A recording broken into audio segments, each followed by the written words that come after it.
holidays. We have holiday music going on all around New York City as we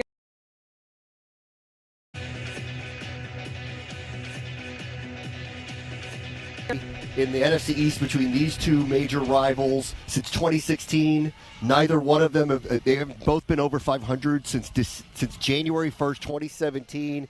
First time, long time for these two rivals. What a humongous game today in the NFC. That it is. So Washington comes in at 7-5. Meanwhile, the Giants are 7-4. They started the season 6-1, but the Giants have lost 3 of their last 4 games. At 6-1, everybody thought they were the surprise of the NFL. Maybe they're coming down to earth, being more the team that we were a little bit expecting. In this show for the next 2 hours, as we are taking you all the way up until kickoff, you're going to hear from Brian Robinson Jr., head coach Ron Rivera. London Fletcher's going to be joining us. Kenny Albert, Jonathan Vilma. We have a packed show for you. Of course, Bram Weinstein, who calls the play for us, is here as well as we kick things off. This is Command Center.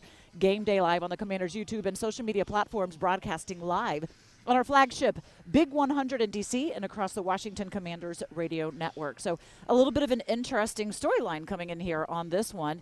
The Christmas tree is all lit up, but we haven't got to the postseason, but hopefully we will keep going and everything will be good here for the and beyond. What are you anticipating most in this matchup here today, Bram? You know, I think, as you kind of referenced, the Giants are playing a little more like I think the team that everybody kind of expected, and there's been some changes in them. Saquon Barkley, who's had an outstanding kind of return season this year, his numbers are going down. They're not throwing the ball down the field. They've had a lot of injuries on their offensive line. They've had a lot of injuries in their secondary and their linebacking core. And all of a sudden, I think they're starting to kind of play like the team that everybody expected. They are very well coached. They are very aggressive on defense. And clearly, not unlike what we talked about a couple years ago, that there was a culture change under Ron Rivera. I think that's happening here for New York for Brian Daboll. And I talked to a couple of their reporters through the week that, no matter what happens here, is this a success? And they all kind of feel that, that's already started for them. But clearly, they're the 6th seed in the NFC right now. They don't want to see the playoffs slip out of their hands. And they know the next few weeks, Washington, Philly, Washington, and for us, just, New York, bye week, New York.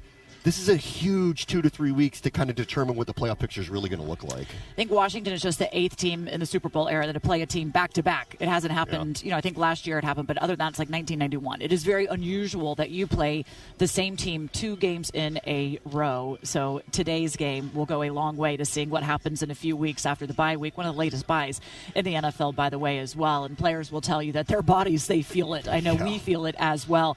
But today's game will go a real long way. I mean, as you mentioned, too, all 4 teams right now, if we were going to the postseason, all 4 teams in the NFC East, they're there. You know what the most amazing part of that is? As it stands right now, Philadelphia would be the 1 seed, which means the other 3 teams would be wild cards, which means none of them would play each other in that first weekend, which means, as it stands right now, it's possible that the final 4 teams in the NFC playoffs would all be NFC East teams, which would be maybe the greatest week of my life. If we actually had all 4 of them together playing each other to get to the NFC Championship game, it's obviously a very unlikely scenario, but that's where we stand today. It's really wild. And you have to talk about where this team is now. Look, Washington has won 6 of their last 7 games. They are the hottest team in the NFL right now. Meanwhile, as we just mentioned, the Giants losing 3 of their last 4, trying to be able to get back on track and try and figure out what has happened from that 6-1 start. What have you seen mostly from them over these last games? The Giants? Yeah. I think Saquon Barkley, again, is their most dangerous player for sure. His numbers have gone down. I think people are keying on him. Maybe the season's catching up to him a little bit. You know, he really relied on him. He was running over 100 yards a game, and in the last 2 games, he's only got like 40 I think, total. Yeah, in each game. And some of that is their offensive line. Last week in Dallas Thanksgiving, they're missing 3 of their 5 starters. They are going to get Evan Neal back today. They're probably going to get their starting center back today. They're still shuffling people, but that was not really their strength coming in, which is why they used the top 10 pick on a tackle. And here they were without him for about a month, so their offense has really decreased. The numbers between Jones and Heineke are very similar. Like, I think there's a lot of this, like, how are they doing this without getting major quarterback play? I think they get the same questions that we do about that. I think Jones has had a better season, but he's not prolific down the field. They have injuries and a lot of question marks at the receiving corps. So offensively, they don't scare you. You know, they don't scare you. And the way the Washington defense is going right now, if their run defense is going to play the way it has, they're going to get the type of pressure on Jones they've gotten in the past. I think what we're nervous about today is Jones running the ball more than anything. And if they can control that off of what we saw with Marcus Mariota a week ago, if they can control that, I think I like, Washington's chances to keep the Giants limited on the scoreboard. And this is going to set up for one of those Washington games where 20 points might be enough to win. Just might be enough. Their defense doesn't necessarily scare you. The offense doesn't necessarily scare you, but they are sitting in a situation where, anything can happen, as we have seen very well on any given Sunday.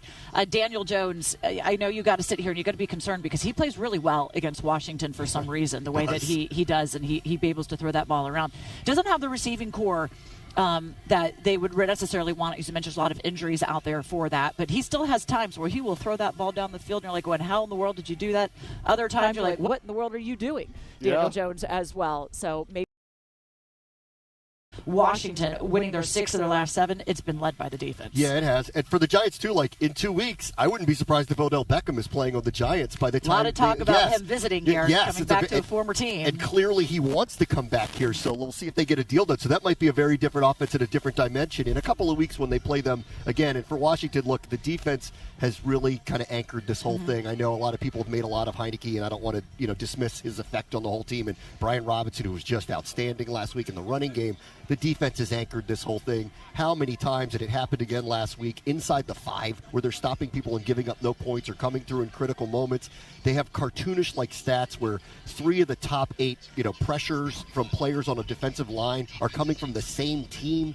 So they're having really just an outstanding run. They've been metrically a top 3 defense over the last 6-7 weeks. And if that is going to continue through December, this team will be playing in mid-January, and we'll see who they get. Well, not playing, we anticipate, as head coach Ron Rivera said, it's most unlikely that Chase Young will not be out here today. They're still going to potentially wait to see him. But, he is getting closer to coming back. Benjamin St. Juste will not be out here as well as he's dealing with an injury. Guard Trey Turner's been dealing with a knee and ankle injury. We'll figure out whether he's able to go. Dax Milne's probably not going to be out there as well. And for New York, they are looking to getting pass rusher back, Azeez Ojulari, and right tackle Evan Neal, and tight end Dan Bellinger, which should potentially help their run game. One of the main reasons it struggled has been the injuries that they've dealt with the O-line and with the blocking at tight end. So the injury report presented by Optima Health Plan, a health plan you can count on. Up next, London Fletcher. He had the conversation this week with head coach Ron Rivera. How is coach feeling and preparing for this NFC East rival?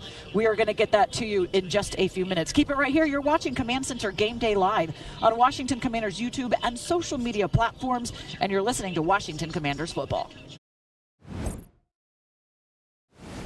Time now for your player profile, brought to you by Pepsi, official soft drink of the Washington Commanders.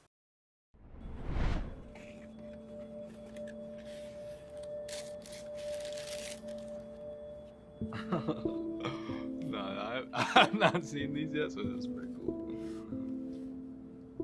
This was like a shout out to my mom, with my mom going through cancer, really tough on her.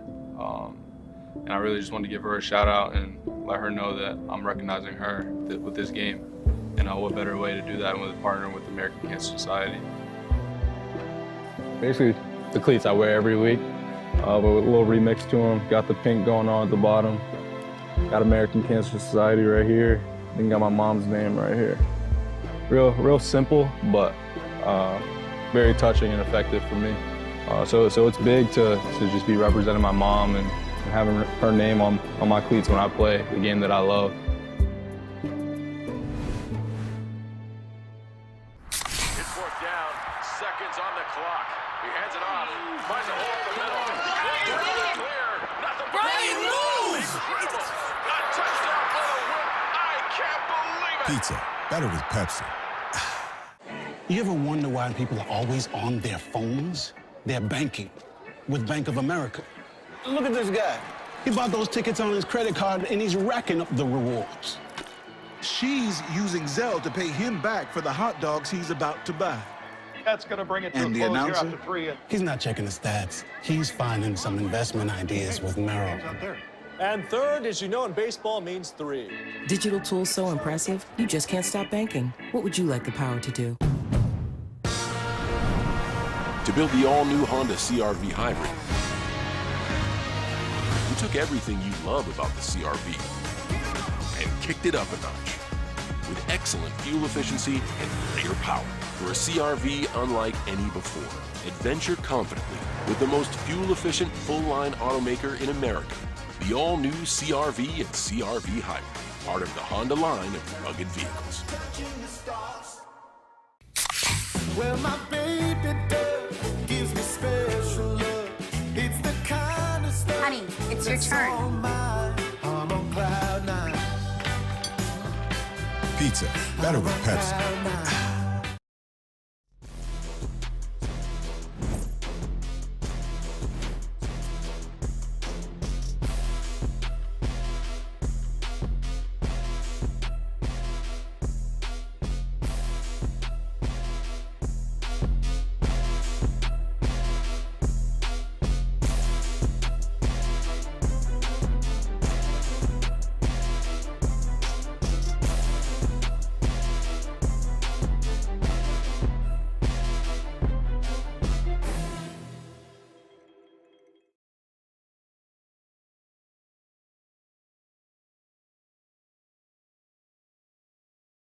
This is the official Washington Commanders pregame show.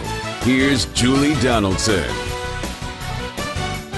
Meadowlands getting ready for an NFC East game against the New York Giants. So how do you prepare for what you know is going to have major implications on whether or not you are playing well beyond the regular season? Well, that is the conversation that London Fletcher, our captain, had with the head coach, Ron Rivera. Here it is.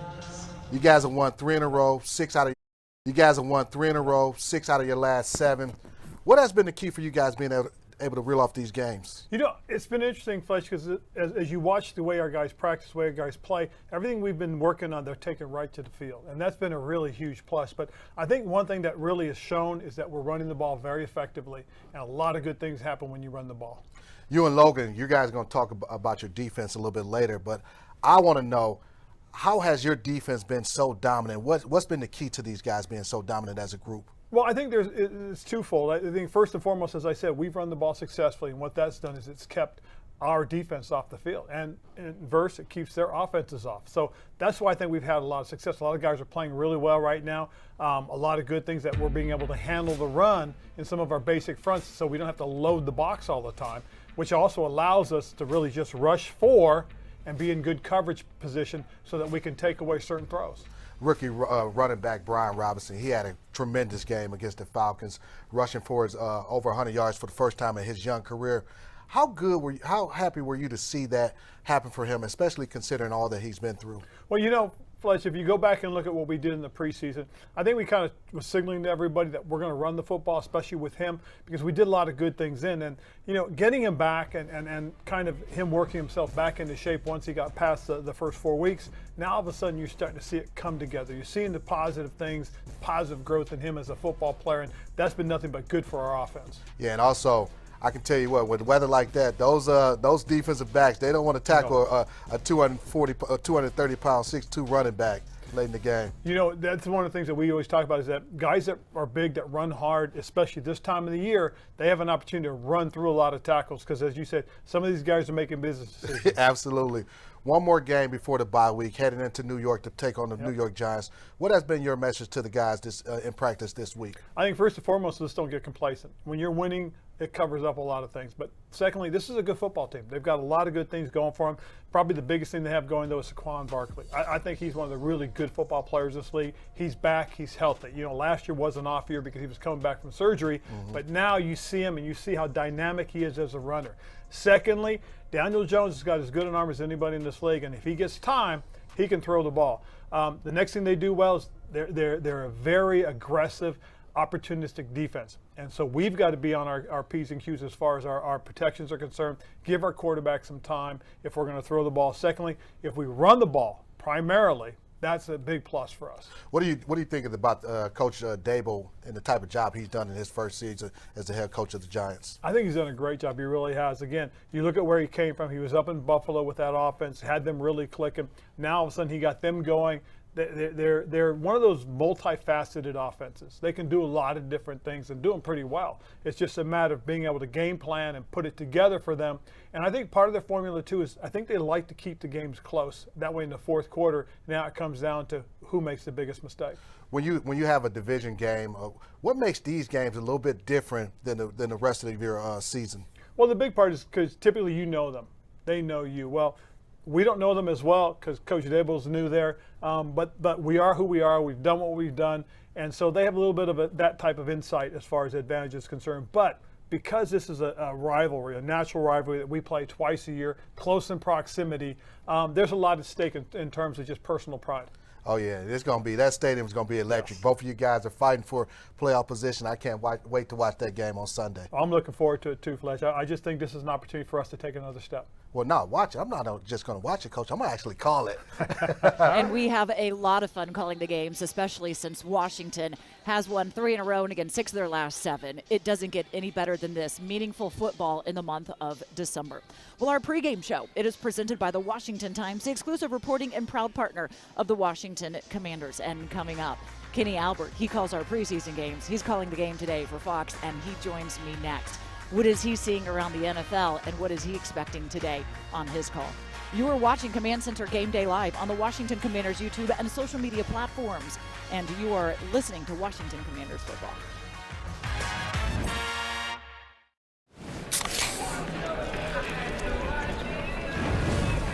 Dude, fire.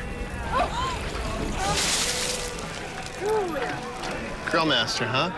Burgers, better with Pepsi. The holidays. If only FanDuel could set the odds. Odds on when the annual family debate will happen. Or how long until Aunt Julie talks about her psoriasis. Also, I think it's... And if Grandpa's in a food coma or a real coma. Everything in life is a bet. But life doesn't offer you up to $1,000 back in free bets if you don't win. So bet on America's #1 sportsbook, FanDuel, and make every moment more. The holidays are for making memories, and you can count on Honda to help you make them. Whether it's in a capable Ridgeline, adventurous CRV, a rugged Passport, or a dynamic Pilot, start making memories of your own with a new Honda during Happy Honda Days. Buy online, reserve from select dealers, or visit your local Honda dealer today.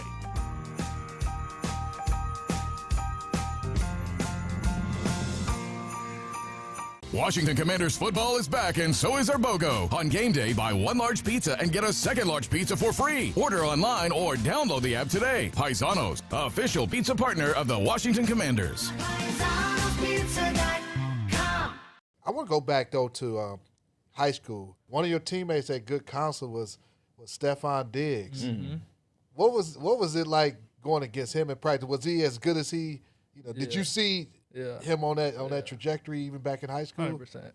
When I grew up in Baltimore. Ended up going out to Good Counsel, and I think my sophomore year we had Steph, but we also had a guy named Blake Countess. He played in the league for a little bit. Went to Michigan, and my sophomore year they used to tear me up.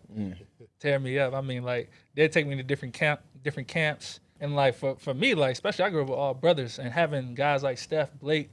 We used to go at each other's neck. You know what I mean? And it made Friday nights, the games, it made it so much easier because I'm getting my best in practice. Yeah. But it was, Steph was different even in high school. Dog. Did Steph play both ways in high school? 'Cause I heard he played a little he DB played also. corner too. Okay. How was he at the corner. He was a dog. Was he? Yeah, Steph was a dog. He was gonna hit. Really? He could cover. Honestly, he could do it all. But he just wanted the ball in his hand. Yeah. He wanted the ball in his hand. But yeah, me and Steph used to go at it. I always tell him. I always joke about him because before he went to the Army All-American game, he had came down to Baltimore to get some one-on-ones just to get some work. And me and him always joke about that story, just like us going at it. But that definitely helped me being that good counsel just around like that environment of guys. I think that helped me and shaped me a lot.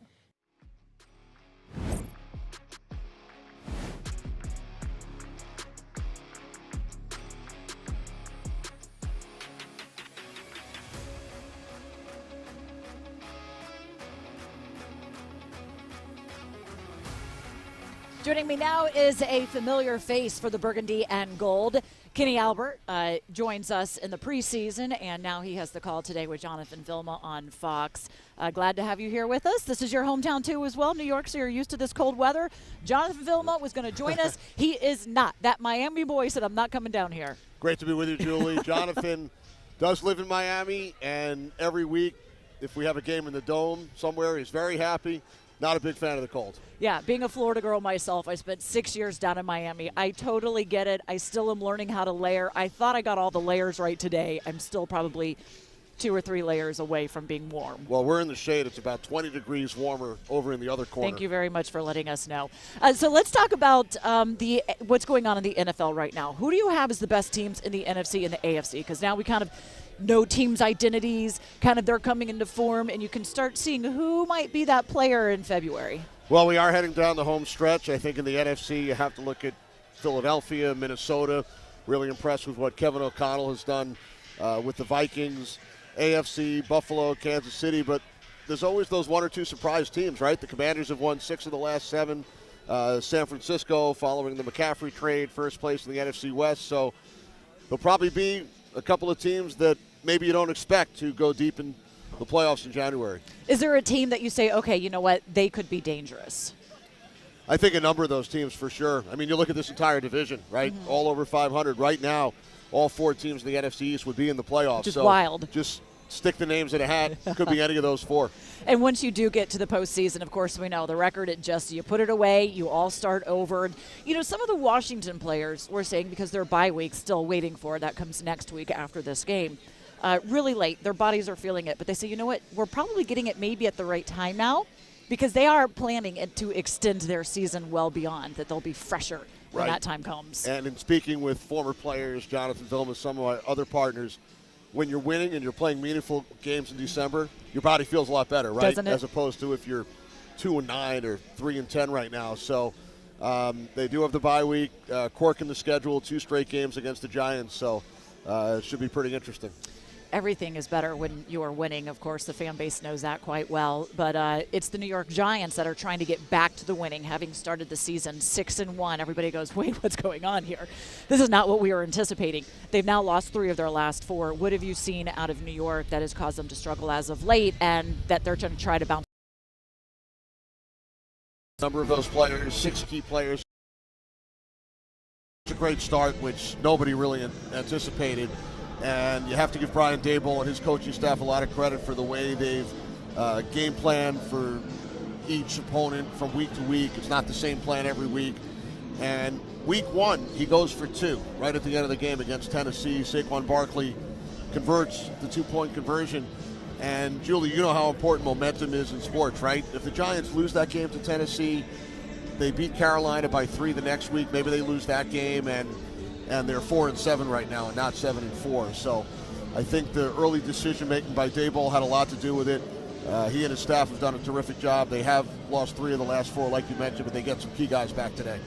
How will those guys help them in where they've struggled? Because I know it's on the offensive line, it's a tight end, a couple of guys on defense as well. Right, exactly. The offensive line obviously is huge, and they've struggled running the ball the last couple of weeks, which is a key to their success early on. Fabian Moreau, Washington fans familiar with him, back at corner for the Giants. Bellinger, the tight end. had a good start to the season, so they're excited to get those players back. I know, talk about Fabian Moreau, probably knows Terry McLaurin quite well. I think they came in together and played against each other a lot in New York, but we'll see because their secondary has been kind of depleted. They play a lot of man as well. So when you don't have your key guys out there and you're trying to play man, it makes it a little bit more challenging. What are you anticipating being the biggest matchup today, this one? You know, in speaking to the coaches and some players on both sides, sounds like the line of scrimmage will be the key. I think most people anticipate, 30, 40 runs on both sides with the way these teams play. Both teams have a terrific defensive line, so I think the battle at the line of scrimmage will be a big key to this game today. And Washington has owned that area. What have you seen? Because since Taylor Heineke has come in, of course, I think their identity has become like, we're going to run first. I know they wanted to stretch the field with Carson Wentz. Taylor has shown that he did improve his arm strength, but it really is the ground game that they have come around to. Is that something that you see the approach to today? Keep it as it has been. Yeah, absolutely. Just so impressed with what Brian Robinson has done in coming back from what he went through in late August, obviously, and the lines have played so well on both sides. The defensive line of the Commanders certainly one of the best in the league, and the Giants get those reinforcements on the offensive line today, so it should be a lot of fun to watch. Defensively, Washington, more than likely it's going to be that Chase Young will not play today, but it seems like their D-line doesn't necessarily, like they're doing okay without him. What is it that you've seen on this line that has come together? Well, they have terrific players, Jonathan Allen, Montez Sweat, Duron Payne, and I think in speaking with Jonathan Allen yesterday, I asked him about Jeff Skinina and Ryan Kerrigan and what they brought as coaches, and he knew the numbers, the facts. He said when you have a guy who played 17 years in the league, and when you have a guy who finished with 95.5 sacks, the word he used was phenomenal, what they brought to that position group. And what you're getting as well is because Skinina was an interior defensive lineman, and then Ryan Kerrigan being on the outside, he's saying they're really complementing each other real well and how they're being able to translate that in the coaching room as well. But they're going to have their hands cut out because we just saw what happened with Mariota last week. Daniel Jones can really hurt you with his legs as well. How do you try and keep Daniel Jones from getting out and running on you? No, he can, and again, in speaking with the Commanders' coaches and Jonathan Allen, he's done it against them. Record of 4-1 for Daniel Jones against Washington in his career. So he has over 450 yards on the ground this year, a bunch of touchdowns. Saquon Barkley, obviously bouncing back, had some injuries the last 2 years. He's 8 yards shy of 1,000. So when you have that combination of Jones and Barkley, who can run the ball, definitely a big challenge for the Commanders, but they seem up to the task. Well, Coach always likes it, strength against strength. Washington's strength is stopping the run, one of the best in the league at being able to take that away. Hopefully it is against Daniel Jones and Saquon Barkley, leaving them a little bit, left to be desired in a few weeks as well. Kenny Albert, have a great call. Thanks so much for joining us here. Thanks, Julie. You too. Enjoy the game. Always good to talk with Kenny. When we come back, our linebacker London Fletcher is going to be joining me. You are watching Command Center Game Day live on the Washington Commanders YouTube and social media platforms, and this is the Washington Commanders Football Radio Network. Time now for your Fresh Takes, brought to you by Safeway, the official supermarket of the Washington Commanders. I have Logan Paulson and Santana Moss. Washington looking to win their third consecutive game against the New York Giants, given that they won both last year. Look, they haven't won 4 in a row against them since early on, 1998 to 2000. So it's not easy. Typically, it's kind of one team goes, the other team goes, basically. So let's get a fresh take on how this can happen, Logan. So I think that obviously everyone knows that Wake Martindale, the defensive coordinator for the Giants, loves to bring pressure. And I think Taylor Heineke and Scott Turner are going to have an excellent plan and execute against that pressure and get them out of that and find some big plays off of that. So if they can do that, which is something they've struggled with this year, look at the Detroit game, look at the Bears game, right? I think they're going to have a really nice game plan and be very successful against the Giants. My fresh take would be the Giants have allowed 160 yards on the ground in both of their last 2 losses. I feel a third one coming on this week. So okay. Why is that, Tana? Why do you what about the game plan makes you think that they're going to be able to get that done? Well, my thing is just the things that we're doing right now with our run game. I think one of the things, they also had a problem with allowing 30-plus, carries a game when it comes to those back, too. So what are we trending now in that direction, saying we're going to run the ball more than we're passing the ball, making sure we minimize Taylor mistakes, and that's been the key to our recipe. Yeah, absolutely. Stick to what has so far been the definition of this offense as of late. Run the ball, be very physical, and enforce your will on the opposing team. It's worked as of late for Washington. Let's see it work again this week up in New York in the Meadowlands. There's your Fresh Takes.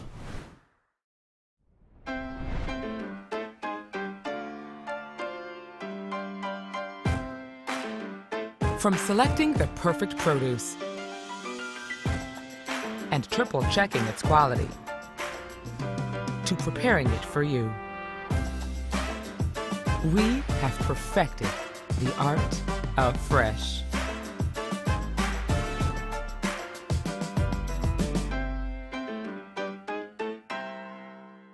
One bag. The winter play was really coming together. Until disaster struck. Tensions were high.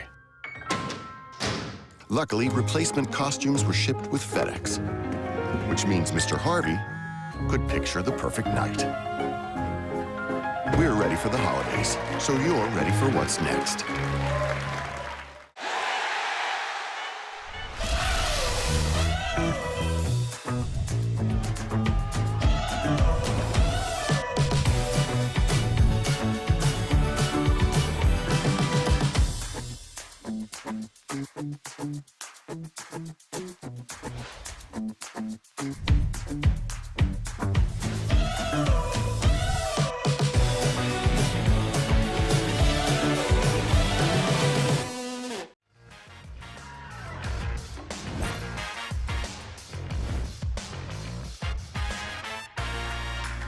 And we are brought to you by RTS, a better waste company. Find out more at rts.com. Joining me now is our captain, London Fletcher. London, do you like playing in the cold weather? Oh, I absolutely love playing in the cold weather. This, to me, is what I call perfect hitting weather. Is it? But I'm a linebacker, Julie, so, I love this type of weather. Yeah, I don't know that everybody entirely agrees. And isn't there always that one guy that wants to be tough coming out here with, like, no sleeves on? Yeah. Just being like, yeah, I got this. Quick story. Most of my time, I would be, hey, I'm not wearing sleeves and none of that.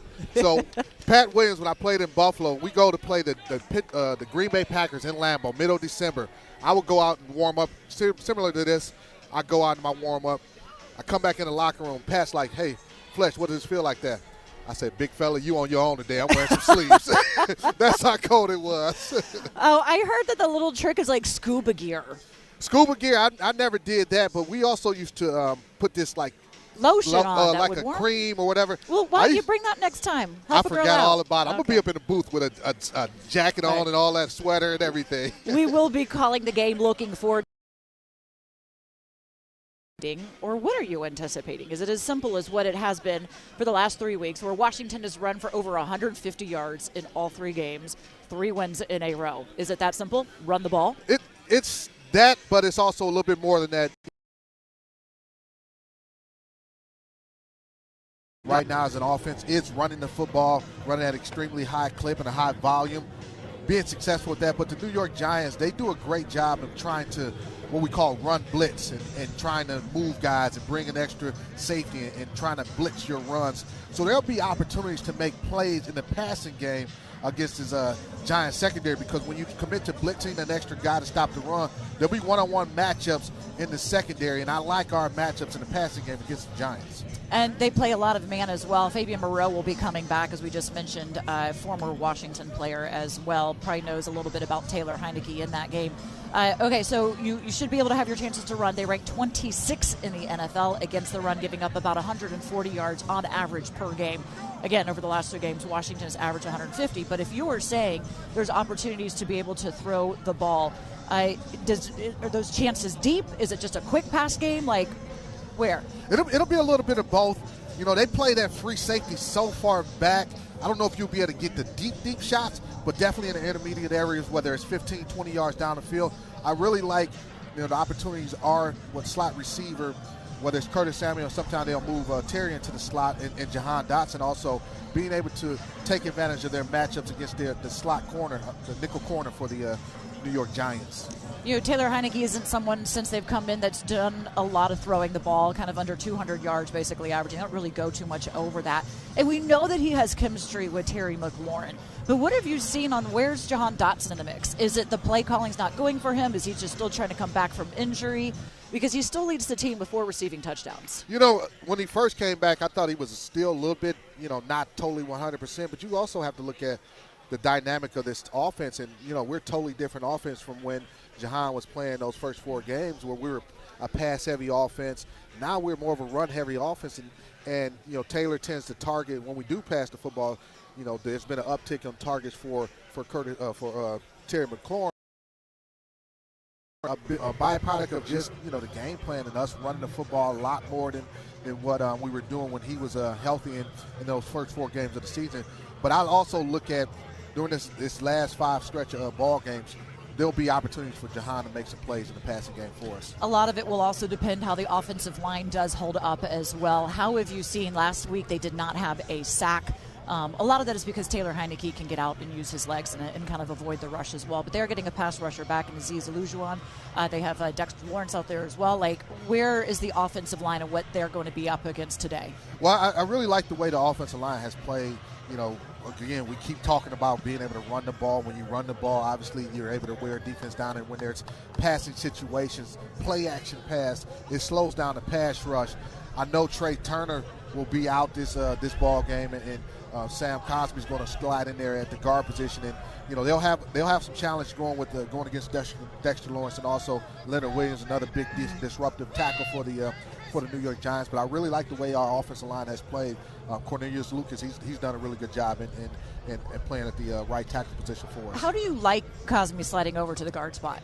I like it a lot. You know, when you look at the way Sam has played in the last, I think, 3 games since he's been back, he's been outstanding. You know, one of our highest graded players on offense, not just as a pass blocker, but also run blocking. Very powerful, very athletic guy.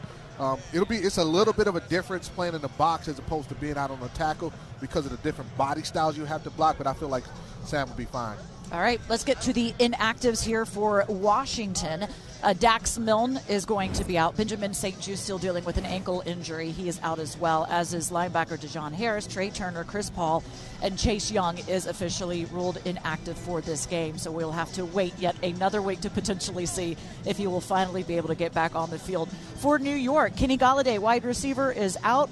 Cornerback Dory Jackson is out. Cornerback Darnay Holmes, guard Shane Lemieux, Josh, one of their other guards, tight end Lawrence Kager, and then linebacker Smith is out as well. Today's injury and inactive report is presented by Optima Health Plan, a health plan you can count on. Okay, those are the inactives for today. London and I, we are both active. We will be with you on the call throughout the entire game. Make sure you're listening in on Big 100. And when we come back, we're going to take a look at the Giants. We're going to cross enemy lines. Giants tight end Howard Cross, he is on the sidelines calling the game for them as well. He joins me next. You're watching Command Center Game Day live on the Washington Commanders YouTube and social media platforms. And this is the Washington Commanders Football Radio Network. Ah, the holidays. If only FanDuel could set the odds. Odds on when the annual family debate will happen. Or how long until Aunt Julie talks about her psoriasis. So, I think it's... And if Grandpa's in a food coma or a real coma. Everything in life is a bet. But life doesn't offer you up to $1,000 back in free bets if you don't win. So bet on America's #1 sportsbook, FanDuel, and make every moment more. Toyotathon is on. It's the most magical time of the year with great deals on Camry, RAV4, and Tundra. Where's the Tundra? The elves borrowed it. What? Keep them coming! Right now, choose an all-new Tundra and take 4.29% financing. Or check out a rugged Tacoma, now with low 3.49% APR financing. 'Tis the season for Toyotathon. Toyota, let's go places.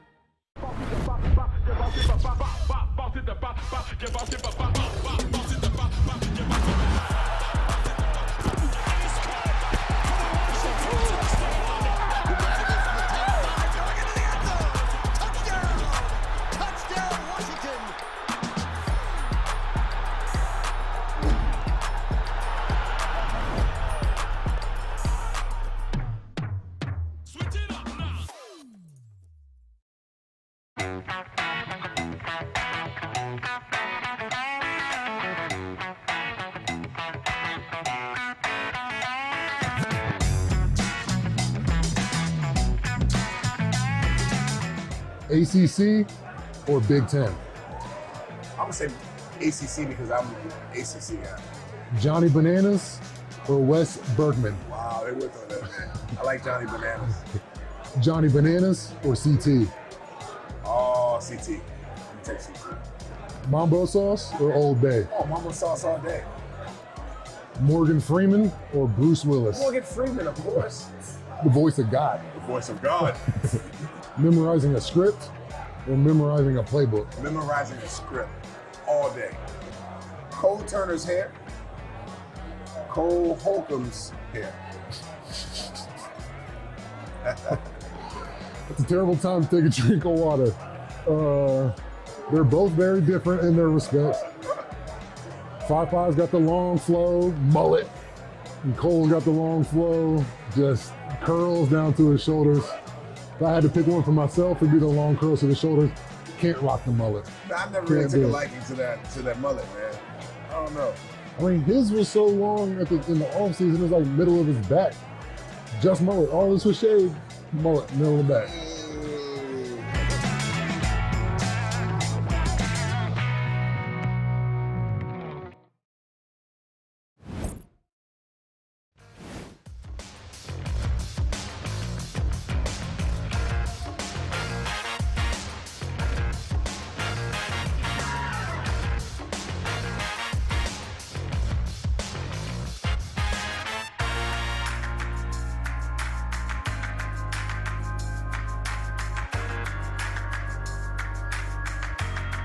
Cross played 13 years at tight end for the New York Giants, was a member of 2 Super Bowl teams, including the 1990 Super Bowl champion Giants, and he is on the sidelines broadcasting for the G-Men. Perfect weather today. It is sunny, although we're standing in the shade, but it's about 40 degrees.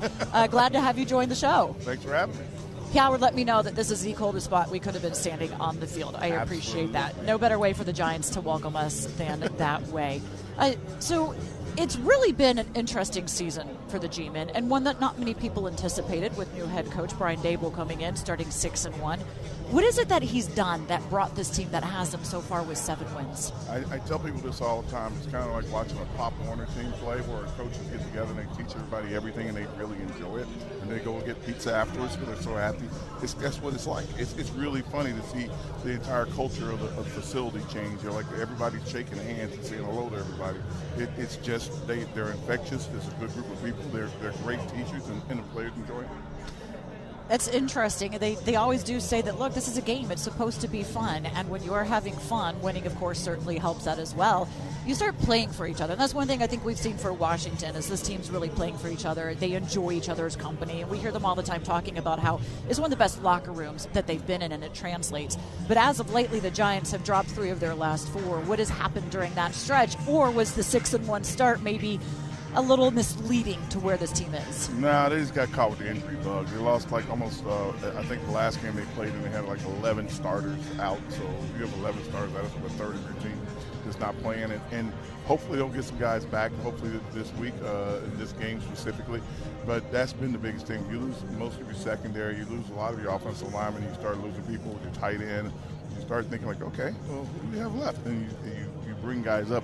You have undrafted players playing here now. You have players coming off of other people's practice squads. You got to get them ready within a week to play. So not like anybody else. Everybody has their injury problems, but they got hit all at once. And you have like 1 or 2 guys at a time. When you have them all in like 2-week time, it starts to show. Offensive line has also been an area where they had some of the injuries, but they are getting a player or 2 back, also a tight end back that kind of helps, as you would understand, a lot in the run game. What are you anticipating from their run game today, knowing that they're going up against a team that is one of the best at stopping the run? You know, it's going to be very interesting because the run game kind of suffered as soon as Bellinger went out of the game. It changed a lot. Bellinger's not just a pretty decent tight end in the pass game. He's a really, really good blocker. He stands up very good against defensive ends, outside linebackers, and God forbid if you put a secondary guy on him. So it kind of changes the dynamic of the run game. I think with him back and, a couple of the other linemen back, they're going to try to run the ball. If you can have any success running the ball, 2 yards here, 3 yards there, all of a sudden your play action pass starts to open up and things change. So that's what they're hoping for. Is that Bellinger can be a big boost to the run game. The wide receiving game, the receivers, you've been a little bit injured, kind of like limited, and not had too many options for Daniel Jones to really be able to throw to. You're laughing at me here, no? No, the wide receiver room has been very suspect at best. I think the best thing that happened to the Giants was like Darius Slayton starting to come back into the fold and starting to be one of Daniel's reliable receivers. We have a lot of guys on the team at receiver. They're all trying really hard, but they're that's the lacking spot. That's the spot that we're thinnest at probably when it comes down to talent, and they know it, but they're giving them the best. Well, they're finding ways to protect Daniel in those situations then, because he does have the ability to get out and run on you. Is he a quarterback that Washington might want to say, let's put a spy on him at all? I don't know. I mean, it's week to week. A couple of weeks ago when we thought he was going to run a lot, he didn't run at all, and it looked like it was open. He just never took the steps. So we don't know because, again, we're here all the time, but we're not part of the coaching staff. We're not part of the meetings, so we don't really know for the full effect when he runs and why he runs. We know what the looks look like when he can run. So it'll be interesting to see what Washington does if they permit him to run. That's what I would say, if he's permitted to run, because if you're going to get hit a lot, you don't want him to run. And meanwhile, I mean, look, he has run a lot on Washington as well and definitely has the ability to do so. But meanwhile, Washington's plan, we have found our identity, and that is running the ball. Yes. The Giants have struggled to stop that. Mm-hmm. Is that as simple as how this game plan should go out today? I don't know, because I think the coaches have their own game plans, no matter what we think as the media. We could always speculate all we want, right? Then we get out there and see what they do. I played a long time, and I look at scouting reports, like, oh, we're going to run the ball against these guys. These guys can't stop the run. They throw it every down, so I have no idea. But if it were me, I would definitely, press the run and try to see what happens to give Heineke a little bit of a break and give him some protection. The best help for a quarterback is a good run game. And that is what it goes. What have you seen from Heineke? I think he's doing good. He's managing the offense pretty well. And I know managing sounds like a horrible term, but it's a great term. Yeah, and he does a good job in the short and intermediate passes, and it's working because your run game's working so well.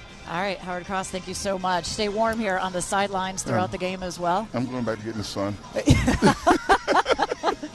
I don't blame you. I don't blame you. We appreciate you coming and hanging out here in the shade with us. When we come back, though, we're going to bring Gary Clark on into the conversation, number 84. Make sure you stay with us. You're watching Command Center Game Day live on the Washington Commanders YouTube and social media platforms, and you're listening to Washington Commanders football. Veterans, you may have earned a variety of VA benefits. Did you know VA can help you further your education and pursue professional training? The Home Loan Guarantee Program can help you buy, repair, or adapt a home. VA provides housing support if you find yourself homeless or at risk of homelessness. And don't forget world-class health care. Learn more about these and other VA benefits. Visit choose.va.gov.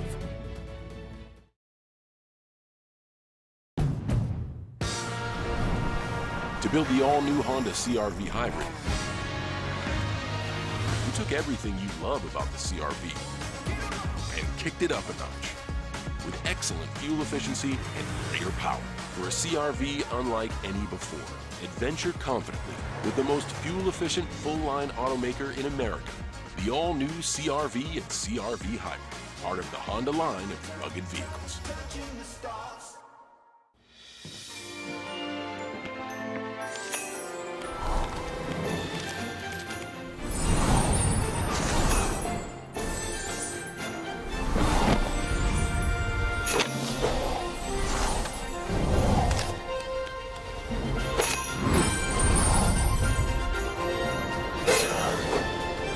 Holiday scratch-offs from the Maryland Lottery. Must have left them in the car. They're sure to make spirits bright. My name is Duron Payne, and for my cause, my cleats, I chose Alabama Kidney Foundation and Lupus Foundation of America.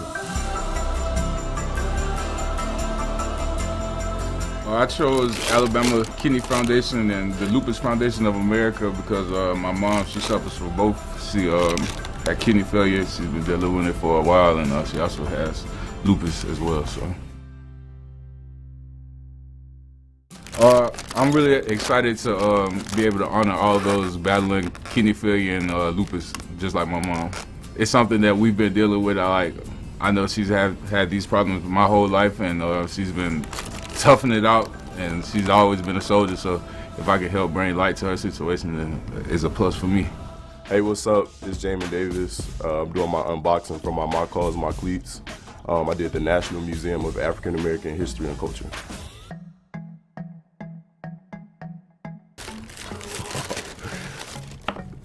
Oh yeah, I'm about to be too dripped out of knees.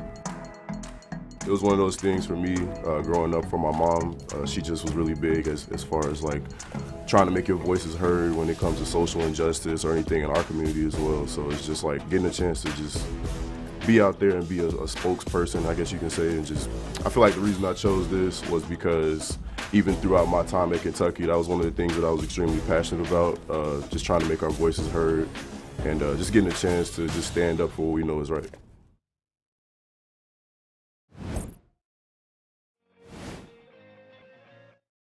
This is the official Washington Commanders pregame show.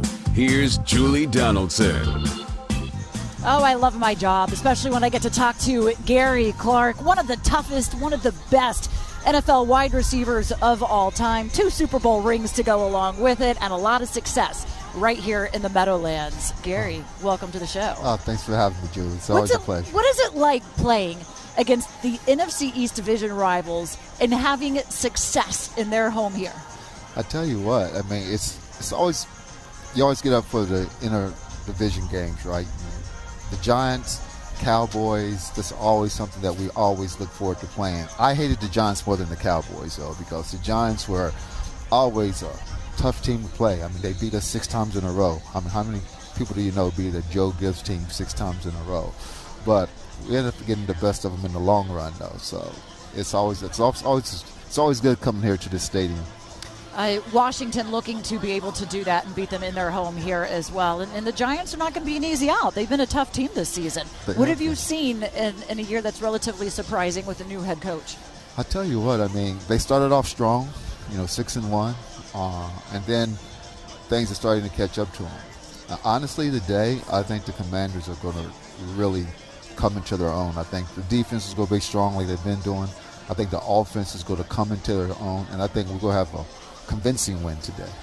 Convincing. Terry McLaurin could be a big part of that. He just keeps breaking your records left and right. I think he's 60 yards away from beating another record of yours. Yeah, I mean, yards for the most yards for the first 4 seasons of their career. So I mean, he's a rock star. It could happen to I couldn't ask for a better guy to break your records. I mean, he's a class act. As he goes up here today against the Giants, what are you anticipating on how he can be able to have some success, and especially just the other receivers around them as well? If the running game kicks off, they'll have to concentrate on stopping the runs. That'll free Terry up. You can't cover Terry man on man. Mm-hmm. You try to cover him one-on-one, you're going to lose that battle every time. And I think that's what could happen. As long as we have a good running game like we had the last few weeks, I think Terry will come into his own today. What have you noticed since Taylor Heinicke has kind of taken over, the identity that this team has really had and the success that they've been able to find, sustaining drives, being able to just kind of really, one of the best offenses is, best defense is keeping the other team out from being on the field. By those long drives, they're able to do that. What is it about way Heinicke is running this offense and Scott Turner is calling it? I think, it's just been, they tend to want to play for him. For whatever the reason, they tend to want to play for the guy. I mean, he has a great story. They win first game of the playoff, second game of the playoff. They're going to make a Netflix movie about him. I'll tell you that right now. So this is a great story, and he's a great guy. That he is. He came in looking like Peaky Blinders today, by the way. Did you see that look? It was pretty sharp, I like it. And, of course, after every win, he's been giving away shoes as well. So we'll see how Taylor does with the run game, getting the passing in as well. But what about defensively on this team? Daniel Jones, has the ability to hurt you with his legs. They also have Saquon Barkley. He's struggled as of late, but they're getting healthy. What is this defense up for today? Our defense is a beast right now. They're playing exactly the way that we thought they would play at the beginning of the season. I can't say enough about the defense. I'm an offensive guy. I'm typically always bragging about the offense. I'm usually saying offense wins football games. But this season, defense is winning football games for us, and I expect them to do what they've been doing for the last 4 weeks, kicking the Giants' butt. You know, Kendall Fuller has been absolutely outstanding as well. Man, he saved that game last week with that interception, but you're able to see Duron Payne, you know, tipping the ball. And one of the things he was saying is Duron says, look, I'm finishing this year, where before in the past he goes, I would get there, I just didn't know how to finish. And so he's really able to have that. What is it when a team, you can tell that they're playing for each other, that they have faith in each other? How does that translate with the momentum in December, knowing that the goal is to keep playing beyond the regular season? You see the joy in their play. You see when they come off the field. You see how they interact with one another when they come off the field, when they go onto the field before the game even starts. Like even right now, you see how they interact, and the confidence of winning is there. When you're confident that you can win, you tend to win. And that's what they're playing with them. They're playing with confidence. They're renewed. And I tell you what, I said they would run the table. Right now I'm only one game off. I think they'll run the table. I really do. Here's something interesting about being able to run the table, though. The Giants have the most difficult schedule left remaining on theirs. Washington has the third most difficult schedule remaining of teams that they're going up against, but this team is not intimidated about any opponent these days. They have the faith in each other. Gary Clark, thanks so much for joining us. Thanks for having me. I feel like, you know, every time we need to have something. Every single time Terry breaks another record, we need to have something to celebrate you. Well, he has another 4 years worth of doing it. He's a great guy. He's going to be the guy that's doing it. I just want to say hey to Gabby. There you go. Hi, Gabby. Gary Clark joining us here. When we come back, London Fletcher is going to be back with us at MetLife Stadium for this huge NFC East rivalry, and we are getting you set for kickoff. You are watching Command Center Game Day Live on the Washington Commanders YouTube and social media platforms, and this is the Washington Commanders Football Radio Network. Time now for your keys to winning, brought to you by Bank of America. What would you like the power to do? Washington is already talking about the postseason, but if you get a few wins, because our next two games will be against the New York Giants, well, your chances of being there are pretty good, as you would be able to climb the standings. What is going to be a key to this one, though, Santana? I think a big key for me is something that Logan always get on me about, and that's this, you know, win the turnover battle. That's going to always be first and foremost, especially when you go on the road. But another thing is minimizing our mistakes. I think one of the things that stood out to me when we played the Cowboys, we had a chance to be in that game, but it was mistake after mistake after mistake. We can't go up to New York with that same problem. The Giants have been plagued by mistakes, so we got to make sure that it's just them and not us. So the Giants in the turnover battle, they are tied for 6th in the NFL with a +3 margin. Last year they were 26. They gave the ball away a lot. Why are you giving Santa such a hard time about that? I mean, I shouldn't, because ever since he said that, they've been winning games. So maybe I should kind of eat some humble pie. Yeah, he's got the key, obviously. So for me, it's managing the run game of the New York Giants. They're not a very good offense. They don't have a lot of playmakers. Saquon Barkley's kind of the guy that headlines that group. Obviously, Daniel Jones' ability to run the football. What is this defense's plan to containing him? That's going to be huge, because if they can't run the football, they can't do a whole lot offensively. They can't run their play pass. So making sure you mitigate those opportunities, keep that group quiet, which the Commanders have done a great job over the last couple of weeks. So I think it'll be easy for them to get that done. It is strength against strength, right? Each time a team comes in, their strength is running the ball. Washington seems to take that away and negate it. What better way to do it again and to do it again in New York and against New York? You ever wonder why people are always on their phones? They're banking with Bank of America. Look at this guy. He bought those tickets on his credit card and he's racking up the rewards. She's using Zelle to pay him back for the hot dogs he's about to buy. That's going to bring it to And a the close here announcer? after 3. He's not checking the stats. He's finding some investment ideas with Merrill. And third, as you know, in baseball means 3. Digital tools so impressive, you just can't stop banking. What would you like the power to do? It's 4th down, seconds on the clock. He hands it off, finds a hole in the middle.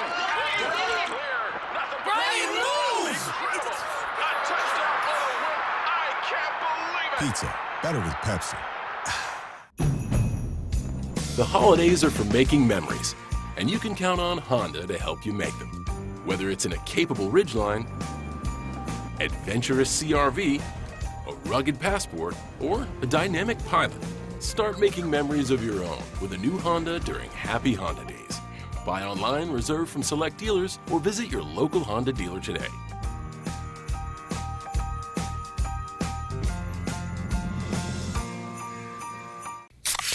Well, my baby doll gives me special love. It's the kind of stuff. Honey, it's your turn. I'm on cloud 9. Pizza, better with Pepsi.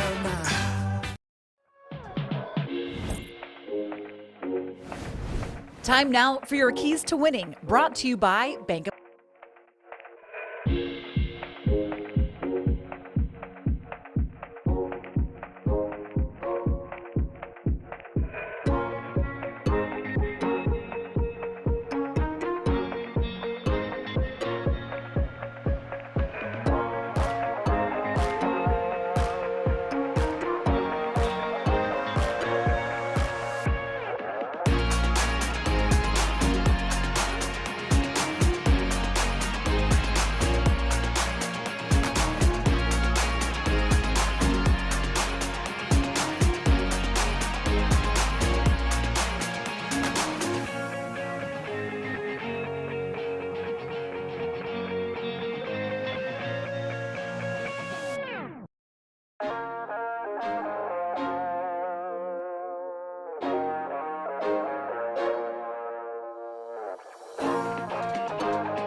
And we are presented by Chesapeake Employers Insurance Company, now with lower workers' comp rates and a corporate dividend. And London Fletcher joins me now. London, how much fun are you having calling these plays? Because, man, you get emotional up there. It is awesome. I'm having this is the best job I've ever had, Julie. I tell people I'm a fan up in the booth just with 16 years practical experience.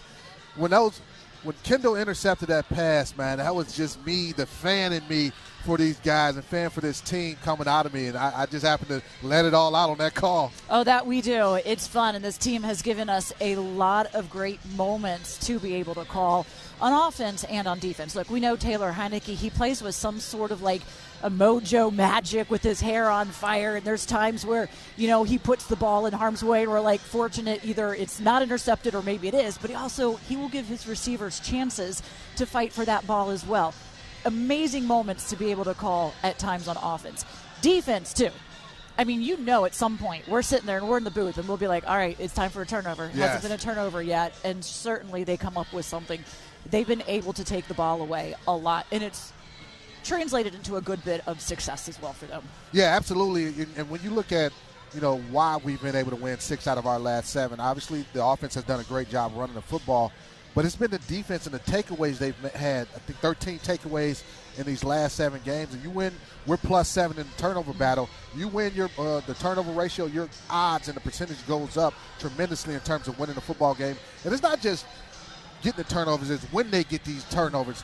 The last one in the end zone against the Atlanta Falcons. The games when we looked at the game against the Chicago Bears, the Indianapolis turnovers in the red zone, is where they're getting these takeaways is what's made a huge difference in our success lately. And they have faith that it's going to happen as well. And so they sit there and they know, okay, the defense knows that they need to make a play. They have the ability to really kind of step up, and you see the team kind of just saying, all right, like, go to work. We're going to ride the defense through this because the offense, you know, for what they're doing, for moving the ball, for owning the clock, they still haven't necessarily hit their stride. We know that they can do more, convert more in the red zone as well on that. But defensively, let's stick it right there. So they have Saquon Barkley, and Saquon Barkley this year has looked like Saquon Barkley. Right, he has. I mean, he has been absolutely a monster and a beast to try to defend against. However, the last few games, he's only rushed for about 40 yards each game. Very uncharacteristic. He's had some of his best games even against Washington, so he gets up for these rivalry games. They also have Daniel Jones, who has the ability to go out and hurt you with his legs. You're on defense. Your defensive coordinator, Jack Del Rio. What are you doing to try and stop the two of them with their legs? Well, the good thing is we've faced this type of offense in the past in terms of having a more mobile quarterback, like we just faced last week with the Falcons and Marcus Mariota. We played, Jalen Hurts in their running game with the Philadelphia Eagles twice already. So we have experience in going against this type of offense. Now, we didn't play it particularly well last week against the Falcons. Guys didn't play the discipline, didn't carry out their assignments to the level that we're grown accustomed to seeing our defense perform at. I know Coach Z, who we were just talking to, I know he's been on that defensive line a lot this week about making sure they're carrying out their responsibilities. But there is a challenge when you have a quarterback and a running back like a Saquon Barkley, because Saquon can hurt you. You have to respect him. But, those design zone reads where Daniel Jones keeps it puts a lot of pressure on you defensively. The zone read, I feel like Marcus Mariota executed that quite well, to your point. So what adjustments do they need to make since Mariota was able to have success, and you know that Daniel Jones is just as capable, if not more, at running that as well? Yeah, well, just watching the game and rewatching, calling it obviously in live and then rewatching it, you saw a little bit of indecisiveness by us on the defensive side of the ball, and even in some cases guessing, whether it's defensive tackles or defensive ends, kind of guessing, who has the football? Does the quarterback have it? Did he hand it off to the running back? We weren't decisive. We weren't hitting our gas. We weren't coming downhill, playing fast, and making them, force fast decisions by them. We have to play faster. Don't get in the guessing game. Carry out your responsibility, and then go from there. I know at times some might say, okay, put a spy on a quarterback like that. Is that something you can afford or should do in a game like this? Well, when they talk about spying a quarterback, that's more than like a third down situation where if he's been hurting you running the football in situation, it also comes down to your defensive pass rush, and you also want to commit guys to the coverage aspect of it. Now, will we possibly have a situation where we'll spy him? We did that against the Chicago Bears when Fields was hurting us running the football. So if it's happening to us a lot in this ball game, I can see them having it at our disposal if we need it. Washington has been really stout against the run. Teams that typically rely heavily on the run, and head coach Ron Rivera told me this, I like it when it's strength going up against strength, because it has been Washington's strength of stopping the run that has had that advantage.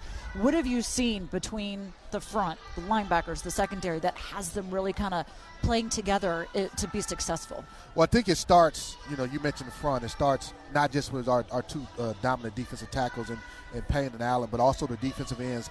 Sweat has really stepped up his game. I know the sacks have come up, but also he's underrated as a run stopper. I think we've got great effort and production out of Casey Toohill and James Smith-Williams and F.A. Botto, but also the maturation of a Jamin Davis. Each week you just see him growing as a linebacker, being, relying on his instincts more and then hitting it, because he has a tremendous athleticism as well. And then the back end guys, whether it's Cam Curl, Bobby McCain's playing a little bit more in the box, and Derek Forrest, those guys have just all been doing a great job of carrying out their responsibilities. We talk a lot about having to stop the run with the Giants. Then that's because their wide receiver room has been kind of like plagued by injuries. But they do have Daniel Jones' ability to have like an explosive play and a big play. And if you are sleeping on that, or you get caught maybe too many men up in the box, he will take those shots on you. Yes, absolutely. What does the secondary need to be kind of aware of, and how do you balance that of saying, okay, we want to be able to stack the box, but we are aware that he can take this and hurt us here? Well, the great thing about us is we do a great job of playing what we call like a two shell, where our safety and strong safety, free safety are looking like they're playing a cover two or deep zone, and then they morph into it, whether they're one of them dropping into the box, or they do a great job of read, run, pass.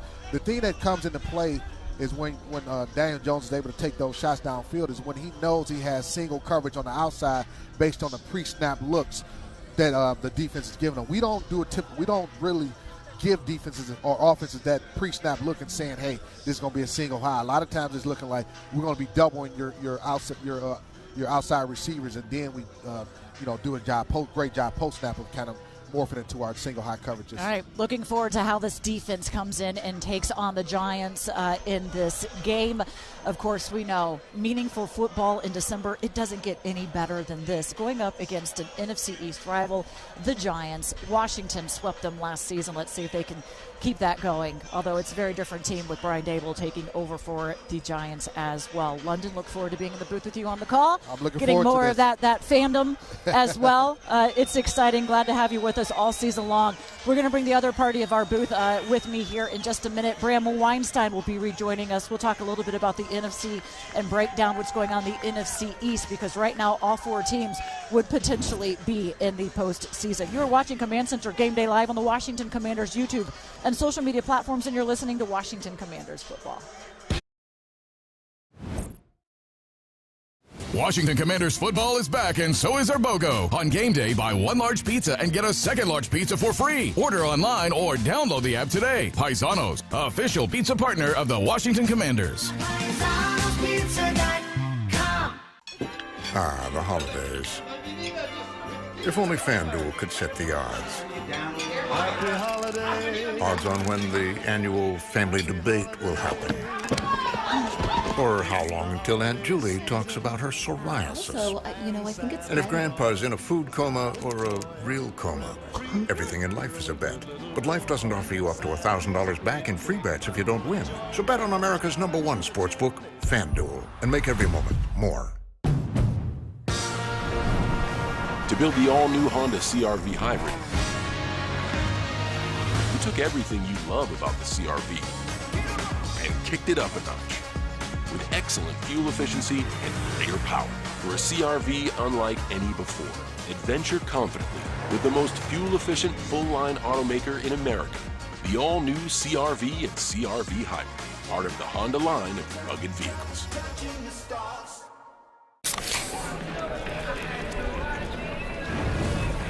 Dude, fire. Grill master, huh? Burgers, better with Pepsi. First things first, it looks like we have 3 today. Oh, the bow tie. Oh, man. So there's no uniform. You said there's no uniform, man, but what am I looking at right there, dog? Man, this was like a school rewards day, man. You know, and they pass out school rewards. Like look at the look on your face. You know what you look like. B-Rob's got a little smirk, a bow tie, a vest, and a striped shirt underneath. Looks like he's either just coming from a barbershop quartet or he is really dressing to impress. Oh, my God, bro. This is so funny, bro. You know That's a good look, B-Rob. Let me tell you what I'm really looking like. I'm really looking like I just sat through a whole award ceremony and ain't getting nothing. That's what I'm looking like. I done left out empty-handed. Invited my whole family up here, and everybody told them I was getting on the roll. And then you got to smile and take pictures. I ain't get it because I was tardy too many times. Oh man. Well, you're pretty fast. What took you so long to get to class, man? I couldn't run to school. Too far. Too far, bro.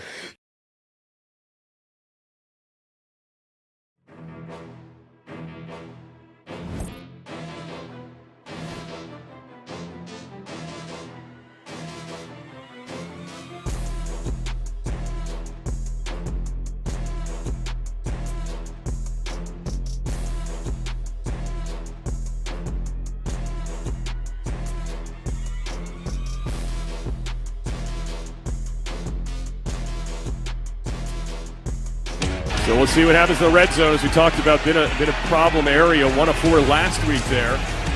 2 receivers to the left of Heineke. The low back is Robinson back to pass out the shotgun. He's got Robinson in the flat on the right side. He's got a man to beat. He stays in his feet. Gets to the end zone. Touchdown, Washington. Brian Robinson, talk about creative ways to be able to move the ball. The rookie getting the receiving touchdown on that one. And that's something we normally see out of Antonio Gibson, catching the ball out of the backfield. But what I love is the physicality and the finish by Brian Robinson. Darren Hall, I know you've never had to tackle a big running back like Brian Robinson Jr. out of the backfield. Get out of my way! And no, you will not deny me from getting in the end zone. Taylor Heineke's 14-yard touchdown pass to B-Rob was the rookie's finish. Right there, punishing finish, getting in the end zone from last Sunday's win over the Falcons. It is our intelligent play of the game, presented by Fognigma. Command the cloud and dominate cyber operations with Fognigma. Bram Weinstein joins me now. Scott Jackson was on the call last week as You took a little. I tried to avoid it. 2.5 years I avoided that. I don't know how. I have never had the COVID-itis. Yeah. It hit Graham me.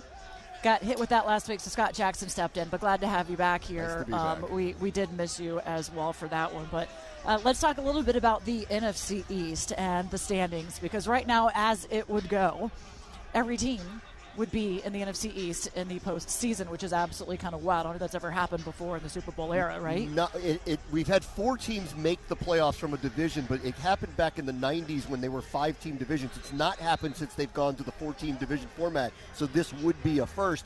However, these 2 teams are playing each other twice, and Seattle likes that, and Atlanta likes that, and Tampa likes that. So should the Giants lose and Seattle win, the Giants...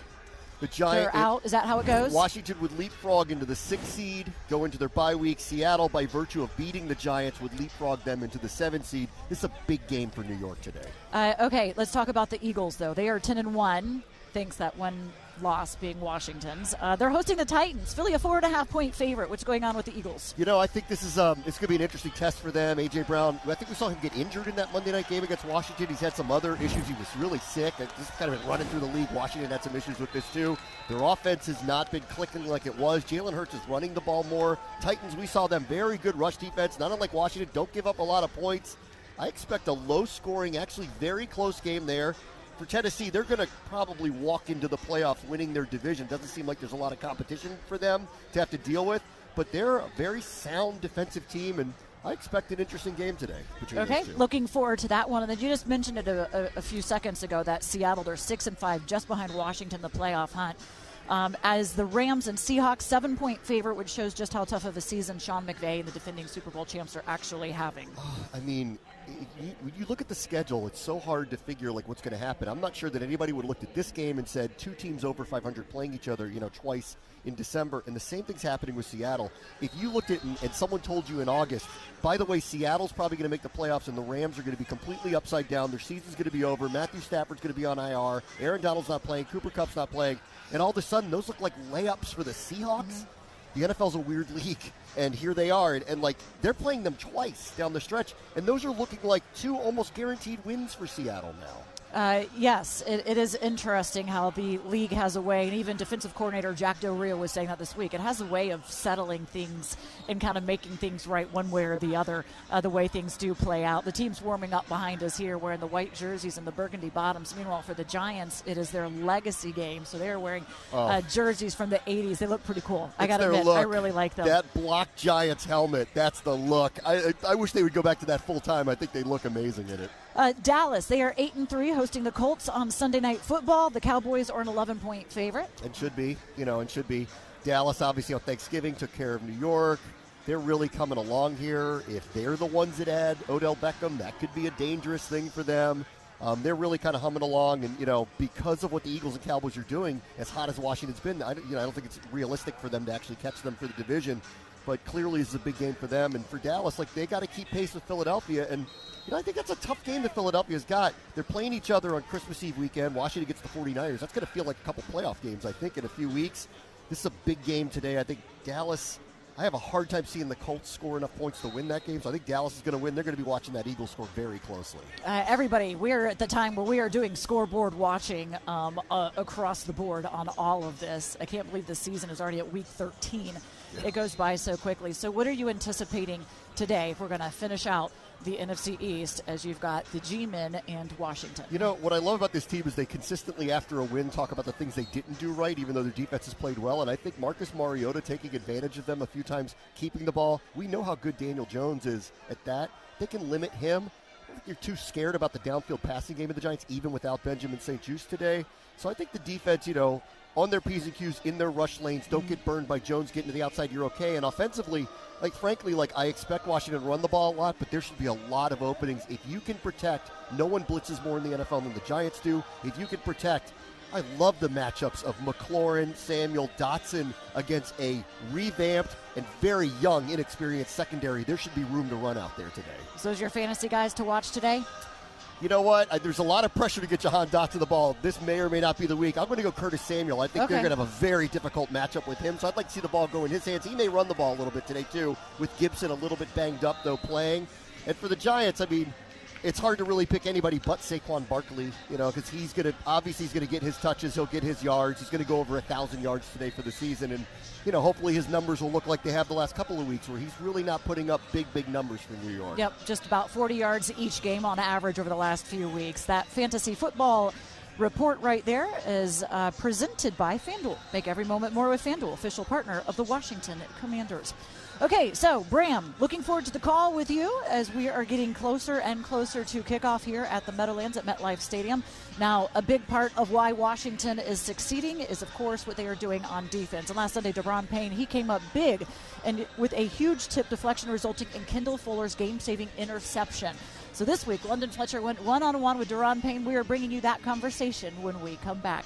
You're watching Command Center Game Day live on the Washington Commanders YouTube and social media platforms. And this is the Washington Commanders Football Radio Network.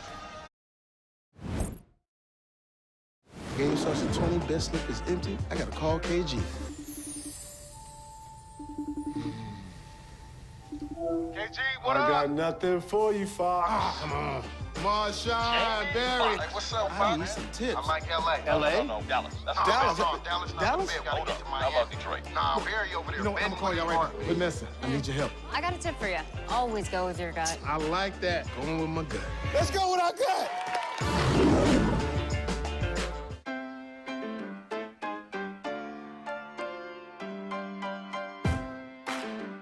From selecting the perfect produce and triple checking its quality to preparing it for you, we have perfected the art of fresh.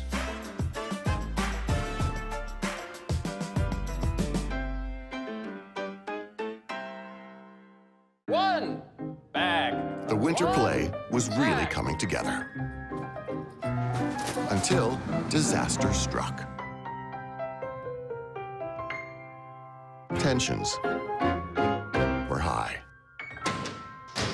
Luckily, replacement costumes were shipped with FedEx, which means Mr. Harvey could picture the perfect night.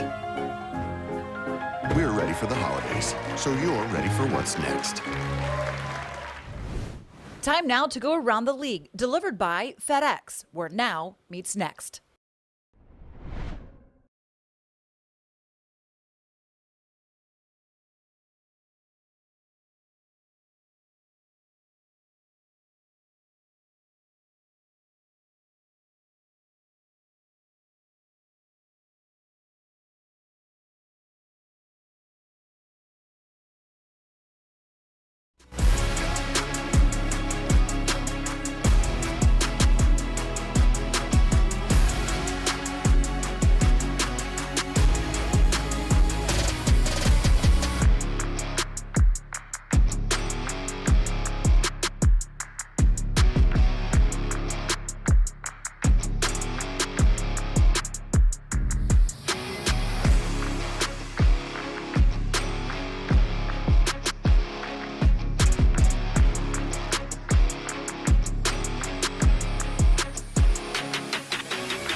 We are presented by Victory Van Moving and Storage, delivering excellent services for 75 years and a proud partner of the Washington Commanders.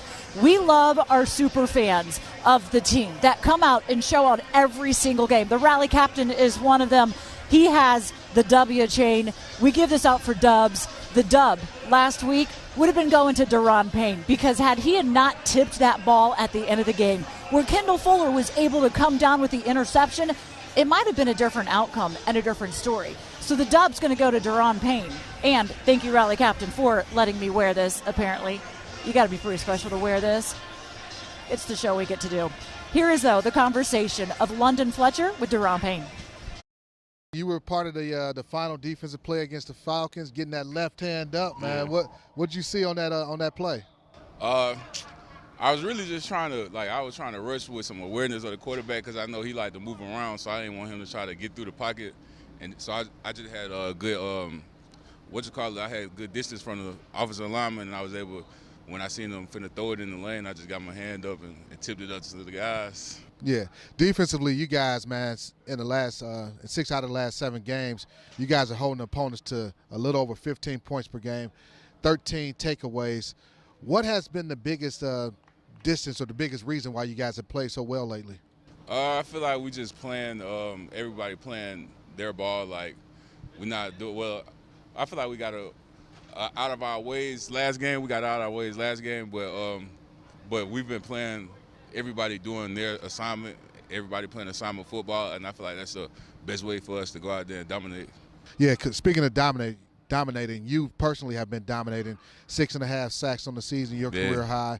You know, when you think about in your career, what's been the difference this year with you being able to dominate in both the rushing game and also getting after the passer as opposed to the previous 4 years? Just being able to finish, like all these last years, I was able to get myself into position to make plays, but I wasn't capitalizing on them plays. But this year, I know at the end of the season, you always get to talk to the coaches and they tell you what you can improve on. And they just told me if I can finish and do all the little things to get those guys down, then I'll take my game to a new level, and that's what I've been doing. Your running mate, Jonathan Allen, he also has 6.5 sacks. Yeah. Any competition between you it's two guys? It's a competition in the whole D-line. I know when Tez passed me up, I was mad. So I got a little ground to cover now, so I got to get him. Yeah, you speaking about the whole defensive line group. You guys as a team has 30 sacks on the season, tied for I think 12th in the NFL. As a unit defensively and also as a D-line group, what's it like having those guys and being able to play together like you've been playing? It allows you to play fast. You got guys it make you want to speed up because you got guys like Tez coming off the edge, and it's like you can't let him get all the sacks. I got to speed up my game to get to the quarterback before him. And then I know playing with J.A., I almost played with him almost 10 years now, so he knows how the moves I like to make, and he'll just cover me up, and I know what he like to do, and I'll cover him up too. So it's a bunch of fun being able to just go out there and just play fast. Yeah, Chase Young has worked really hard to get himself coming back from injury. What's he going to be able to bring to the mix once he's back out there? Just another freak athlete, just like Tez, but on the other side. So it's going to be him out there doing his thing, Tez doing his thing, me and Jay doing our thing. It's going to be good for us. I feel like I know he's ready and excited, and I know the world is too. So it's going to be fun to see. This weekend, you got the Giants, another dominant rushing attack led by Saquon Barkley. What's the challenge like going against him and also the Giants in their offense? Just being you got to be technique sound in the run game and really just get them one-dimensional, put out that run. Don't let Saquon get out there on the edge. Don't let him do all the things he like to do, and just make them beat us throwing the ball, and hopefully we can get after the quarterback then. Make them one-dimensional. That is the plan. Take away the run, force Daniel Jones to throw the ball, and then hopefully into making some mistakes. Exactly how can they do that? Well, when we come back, I'm going to have Cartwright join me right here on our pregame show. Keep it here. You're watching Command Center Game Day live on the Washington Commanders YouTube and social media platforms, and you're listening to Washington Commanders football.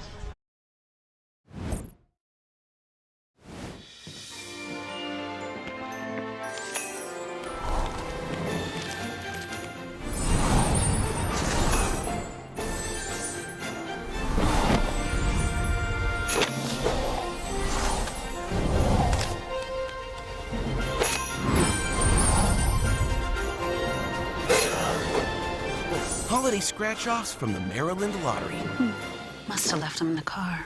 They're sure to make spirits bright. Toyota-thon is on.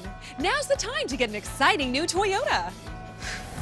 Like Camry Hybrid, RAV4, Tundra, and more.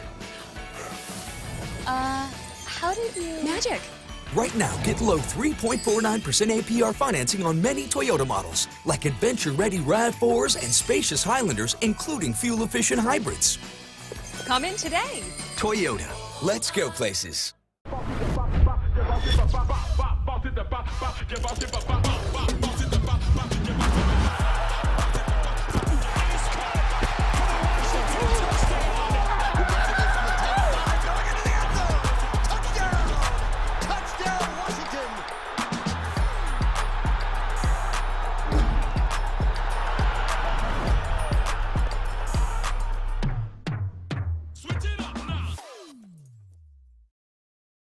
Guys are excited. Again, when you get to this time of the year and you're in the playoff hunt, every game is really exciting. It means something. I've been on the other end. I wasn't playing at the time, but I've been in locker rooms where you get to this part of the season, you're already out of the playoffs, and it's not fun.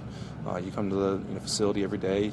It's harder to work hard when you don't have much to play for. So the fact that we put ourselves in a position that we kind of dictate our own destiny, it's a lot of fun, and guys are excited for it. I think Dable does a good job with the offense, with the team.